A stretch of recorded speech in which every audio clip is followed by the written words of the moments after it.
Imagine waking up to find that the language you speak, the traditions you practice, and the home your family has known for generations have all been criminalized by a foreign government. For Native Americans living through the expansion of the United States, that was their literal reality. The dismantling of their societies was a deliberate, state-sponsored system engineered entirely to erase their identity. Long before European ships reached the coast, North America was a dense tapestry of thousands of distinct nations, each with complex political structures, rich languages, and established economies. The ground beneath their feet was inextricably tied to their shared history. It was a communal anchor, completely separate from the European concept of commercial real estate. When European settlers first arrived, relationships were largely transactional. Both sides established trade networks and negotiated fragile alliances. But as colonial populations swelled, the demand for raw materials grew. Those early partnerships collapsed under an aggressive campaign for absolute territorial control. A culture deeply rooted in the stewardship of its land collided head-on with an expanding empire built entirely on consuming it. The first phase of this systematic campaign was physical removal. The federal government drafted dozens of legal treaties promising sovereignty, only to violate nearly all of them the moment valuable resources were discovered.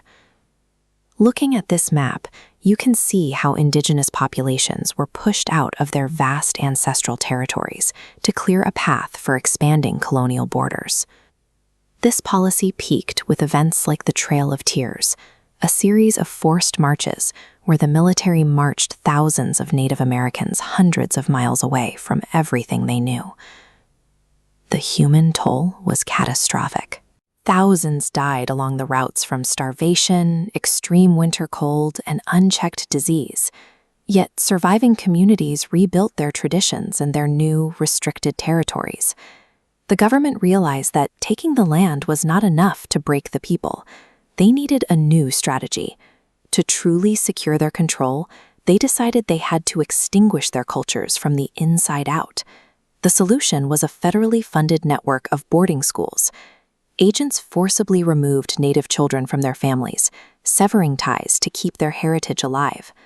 Inside these institutions, the children faced severe punishments for speaking their native languages, practicing their ceremonies, or wearing traditional clothing. It was a legally sanctioned process designed to scrub away all cultural memory. They turned the education system into a weapon, operating under the explicit goal that if they could mold the children, the entire culture would age out and disappear. But that vast, state-sponsored machine failed spectacularly. Against relentless systemic pressure and unimaginable personal trauma, Native communities held tight to their identities.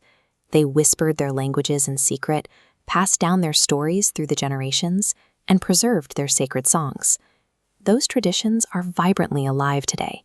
They are practiced, celebrated, and taught to new generations across the continent. When an identity is deeply anchored in community and shared spirit, no law or boarding school can force it out of existence. The history of Native Americans is a profound demonstration of absolute strength. The theft of their land and the violence they endured left permanent scars, but the defining truth of their history is their refusal to be erased. They outlasted an empire's best efforts to destroy them. Their story is an ongoing legacy of fierce pride, and it deserves to be remembered exactly that way.